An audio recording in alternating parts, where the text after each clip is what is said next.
मुख्तार अंसारी की मौत ने उत्तर प्रदेश की राजनीति में बड़ा बदलाव किया है, ऐसा राजनीति के जानकारों का कहना है। मुख्तार अंसारी की मौत बीते 28 मार्च को हुई। वो मऊ सदर विधानसभा क्षेत्र से 5 बार विधायक भी रहे, ऐसा कहा जाता है। मुख्तार अंसारी के ऊपर कई सारे मुकदमे थे, कई मुकदमों में उनको सजा भी हुई। मुख्तार अंसारी को कानून की किताब में माफिया का संज्ञा भी दिया गया। अब समाजवादी पार्टी ने मुख्तार अंसारी को लेकर नए तरह का एजेंडा भी शुरू कर दिया है, ऐसा भी राजनीति के जानकारों का कहना है। मुख्तार अंसारी की मौत के बाद समाजवादी पार्टी ने अपने पूर्व सांसद धर्मेंद्र यादव को गाजीपुर के मोहम्मदाबाद भेजा, जो मुख्तार अंसारी का पैतृक आवास है। जो एमएलसी बलराम यादव हैं, उनको भी भेजा। वो वहां गए, मुख्तार अंसारी के परिजनों से मुलाकात की और मुख्तार अंसारी के कब्र पर भी गए। अब अखिलेश यादव खुद उत्तर प्रदेश के जनपद गाजीपुर के मोहम्मदाबाद पहुंचे। वहां पर वो मुख्तार अंसारी के पैतृक आवास पर गए, मुख्तार अंसारी के परिजनों से मुलाकात की, अफजाल अंसारी से मुलाकात की, मुख्तार अंसारी के भतीजे सपा विधायक मन्नू अंसारी से मुलाकात की, मुख्तार अंसारी के बेटे उमर अंसारी से मुलाकात की। इस दौरान उन्होंने मीडिया से भी बातचीत। अखिलेश यादव के इस दौरे से राजनीति में क्या कुछ बदलने वाला है, इसको भी समझने की कोशिश करेंगे, लेकिन उसके पहले अखिलेश यादव ने क्या कुछ कहा, उसको सुनिए। उनका दुख बांटने मैं परिवार के सदस्यों से मिला। सदस्यों ने कुछ शिकायत भी की। जहाँ तक परिवार से जो बातचीत हुई है, वो हमारी अलग बातचीत है। आप मीडिया के लोग हैं, हर चीज़ को समझते हैं। राजनीतिक लोग अपनी तरीके से डिफाइन करते हैं चीज़ों को, लेकिन जो कुछ हुआ है वो सवाल खड़ा करता है सरकार के ऊपर। जो घटना हुई जेल के अंदर, उन सवालों का जवाब सरकार के पास नहीं है। कोई आज बात मैं कह दूं, आप मेरे जितने भी भाषण हैं विधानसभा के या विधानसभा के बाहर, जब कभी भी प्रेस से बातचीत हुई है, तो उस दौरान मैंने ये कहा कि सबसे ज्यादा भेदभाव, अन्याय इस सरकार में लोगों के ऊपर हो रहा है। और कस्टोडियल डेथ में भी ये सरकार और प्रदेशों से आगे जाना चाहती है। आपको याद होगा, मैं बलिया में जब आया था, एक व्यापारी परिवार से मैं मिला था। उसकी शिकायत ये थी, पुलिस प्रशासन जानता था, सूदखोर उस पर दबाव बना रहा था। लाइव उसने अपनी जान दे दी थी, लाइव जान दी थी। उसके बाद एक और परिवार से मैं मिला था, चौकी के पास उस छात्र नेता को दौड़ा दौड़ा करके मार दिया था। जेल में घटना होना, थाने में घटना होना, मुख्यमंत्री आवास के सामने न्याय के लिए आत्मदाह कर लेना, तहसील के आगे जाकर के लोगों का या किसी को न्याय नहीं मिला, उसने आत्मदाह किया है। जाने गई हैं और इस सरकार को कोई परवाह नहीं है। जहां तक इस घटना का सवाल है, कितने वर्षों से सजा खुद पाया, और जिस व्यक्ति ने खुद कहा हो कि मेरी जान ले ली जाएगी, जहर दिया जा रहा है, उसके बाद सरकार ने क्या किया। और ये पहली घटना नहीं है, इससे पहले भी पूर्व में जिन जिन लोगों ने कहा कि मुझे खतरा है जान का, मुझे सुरक्षा दे, सरकार का पहला काम है नागरिक को सुरक्षा देने का। जो सरकार सुरक्षा नहीं दे सकती, न्याय नहीं दे सकती, वो सरकार जनता की नहीं हो सकती। और आप जानते हैं, आप भी तो एक पिलर हैं डेमोक्रेसी, आप पे कितना दबाव है। आप सच दिखाएंगे तो हो सकता है आप पे कार्रवाई हो जाए, न कार्रवाई हो तो कोई पुरानी चीज ढूंढ ली जाएगी आपकी। हमने आपने वो देखे कि अगर किसी पत्रकार ने खबर ये भी चलाई कि दाल में पानी है, नमक है, हल्दी है, दाल नहीं है, उसको जेल तक जाना पड़ा। तो ऐसी सरकार मोबाइल आपको ऊपर जाता, जिसमें हम सब यही कहते हैं कि डेमोक्रेसी में न्याय मांगना, न्याय दिलाना, इस सरकार की जिम्मेदारी है कि न्याय मिले लोगों को। कम से कम सरकार के प्रति भावना बढ़े, भरोसा बढ़े। और सोचिए आप, इंस्टीट्यूशंस खत्म हो रही हैं, हम किस पे भरोसा करें। हम पुलिस से शिकायत करें, पुलिस न्याय नहीं दे रही है। राम भैया ऊपर उठावा। हम किसी अधिकारी से बात करें, अधिकारी न्याय जनता को नहीं दे रहा है। तो इन इंस्टीट्यूशंस को खत्म किया, ये आरोप कोई हम लोग नहीं लगा रहे हैं।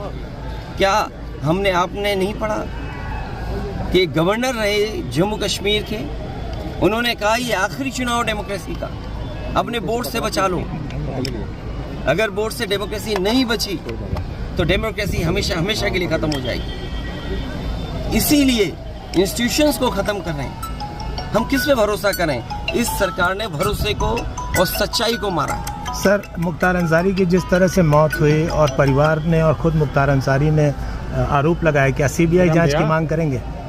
मैंने अपने स्टेटमेंट में ये कहा, सुप्रीम कोर्ट के सिटिंग जज की निगरानी में, कोर्ट के सिटिंग जज की निगरानी में अगर जांच होती है तो न्याय मिलेगा। और जो न्यायिक जांच हो रही है उस पर भरोसा है? मुझे सरकार पे भरोसा नहीं है कि सरकार न्याय दिला पाएगी या सच्चाई सामने आएगी। लोग जानते हैं कि सच्चाई क्या है। सर, बांदा की जेल, और जेल में पहले भी कहा गया, जो व्यक्ति वर्षों से जेल में था, आखिरकार उसे क्यों लगा कि मेरी जान को खतरा है? सरकार क्या दिखाना चाहती है? तो कम से कम सरकार को न्याय दिलाना चाहिए और देश की जनता सच जाने, कम से कम उस दिशा में सरकार को काम करना चाहिए। 2016 में आपने अंसारी बंधुओं का विरोध किया था अपने पिताजी के सामने पार्टी में लेने को लेकर। राजनीति हमेशा वर्तमान परिस्थितियों पे होती है। सर, एक पॉलिटिकल सवाल, आपके ऊपर आरोप लग रहे हैं कि 9 टिकट बदले गए और अभी भी बहुत सारे लोग जो है वो अच्छा, हमारे टिकट बदले गए। मैं आपसे पूछता हूँ, क्या कैसरगंज लोकसभा का प्रत्याशी कौन होगा? क्या बीजेपी बताएगी? और आपको तो खबर ये चलानी चाहिए कि बीजेपी के जहाँ जहाँ प्रत्याशी जा रहे हैं उनका कितना जनता विरोध कर रही है। इस बार जनता का सैलाब है और ये सैलाब भारतीय जनता पार्टी की सरकार को ढा देगी। अखिलेश जी कह रहे हैं आपकी डेमोक्रेसी संकट में है, तो एनडीए और आप उसके खिलाफ कैसे काम करेगी सपा? कैसे लोग जनता के बीच जा रही है? लगातार जा रहे हैं और जनता ने जो मन बना लिया है, इस बार भारतीय जनता पार्टी का सफाया होना है। अखिलेश जी, ओम प्रकाश राजभर का कहना है कि अखिलेश खुद पीडीओ को लेकर कंफ्यूज है। बात इधर उधर मत करो, आपसे बेहतर उनको कौन जानता है। अखिलेश जी, आप बहुत करीब के हैं, बहुत करीबी बातें जानते होंगे आप। अखिलेश जी, मुख्तार अंसारी की बहू निकहत से मुलाकात हुई? मैं ये बात परिवार के सभी सदस्यों से, मेरी ज़्यादातर लोगों से मुलाकात। अफशान अंसारी फरार चल रही है, उनके लिए कुछ कहेंगे? वो नहीं मिल पाई अपने पति मैं से। केवल आपके माध्यम से यही कह सकता हूँ कि वो फैसले हों जिससे डेमोक्रेसी पर और न्याय देने वाली इंस्टीट्यूशन पर भरोसा हो। ठीक सर। 2022 के विधानसभा चुनाव में पूर्वांचल एक ऐसा क्षेत्र था जहां पर समाजवादी पार्टी को सफलता मिली। यदि गाजीपुर की बात करें तो गाजीपुर की 7 सीटें भारतीय जनता पार्टी हार गई थी और वो 7 सीटें समाजवादी पार्टी और गठबंधन ने जीता था। वहीं 2019 के लोकसभा चुनाव की बात करें तो उस समय मनोज सिन्हा, जो कि केंद्रीय मंत्री थे, उनको लेकर विकास पुरुष की संज्ञा दी गई, खूब चर्चाएं हुई कि खूब विकास हुआ है। लेकिन उसके बाद भी 2019 में सपा बसपा के गठबंधन के प्रत्याशी अफजाल अंसारी ने मनोज सिन्हा को हरा दिया। तो कहीं ना कहीं पूर्वांचल में अंसारी बंधुओं का असर दिखता है, जिसकी वजह से पूर्वांचल की सीटों पर भारतीय जनता पार्टी को कोई खास सफलता नहीं मिली। अब मुख्तार अंसारी की मौत के बाद कहा जा रहा है कि पूर्वांचल की ही राजनीति नहीं, उत्तर प्रदेश की राजनीति में भी बड़ा बदलाव देखा जाएगा। वही कहा जा रहा है कि समाजवादी पार्टी अब इस माध्यम से मुस्लिम मतदाताओं को अपनी ओर आकर्षित करने की कोशिश करेगी। एक बार फिर अखिलेश यादव ये जताने की कोशिश करेंगे कि वो मुसलमानों के साथ हैं। लेकिन एक जानकारी और है कि अखिलेश यादव जब मुख्यमंत्री थे तो उस दौरान उन्होंने अंसारी बंधुओं का विरोध किया था। अंसारी बंधुओं की पार्टी कौमी एकता दल को समाजवादी पार्टी में विलय नहीं होने दिया था। अंसारी बंधुओं को, मुख्तार अंसारी को माफिया भी कहा था, ऐसी भी खबरें आई थी। अब देखने वाली बात यह है कि अखिलेश यादव के इस दौरे के बाद गाजीपुर की राजनीति या पूर्वांचल की राजनीति में क्या कुछ बदलाव होने वाला है या स्थितियां वैसे ही सामान्य रहने वाली है। लेकिन मुख्तार अंसारी की मौत के बाद कहीं ना कहीं भावनात्मक रूप से गाजीपुर में कुछ बदलाव देखा जा रहा है। अब चुनौती भारतीय जनता पार्टी के लिए है कि भारतीय जनता पार्टी किस तरह से इसका सामना करेगी और किस प्रत्याशी को मैदान में उतारेगी, क्योंकि भारतीय जनता पार्टी ने अभी भी गाजीपुर या बलिया से किसी प्रत्याशी की घोषणा नहीं की। रही बात मनोज सिन्हा की, वो जम्मू कश्मीर के उपराज्यपाल हैं, तो कहा यह भी जा रहा है कि शायद इस बार उन्हें टिकट ना मिले क्योंकि उनके ऊपर बड़ी जिम्मेदारियां हैं।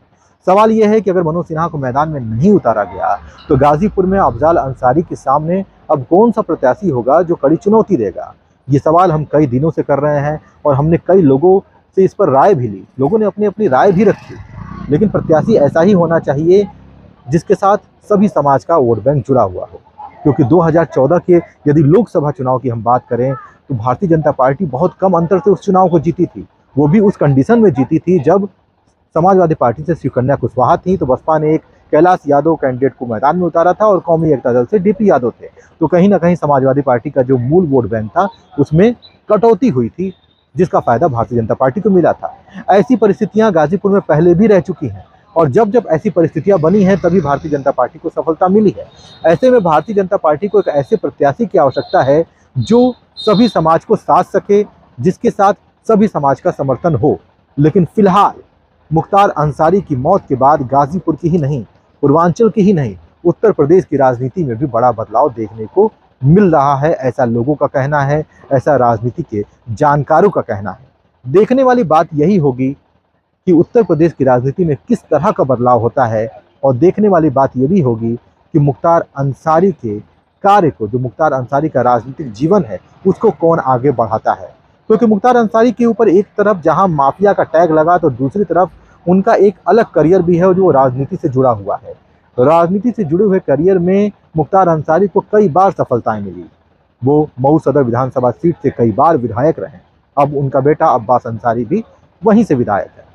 लेकिन सवाल यही है कि अब मुख्तार अंसारी के इस राजनीतिक विरासत को आगे कौन बढ़ाएगा।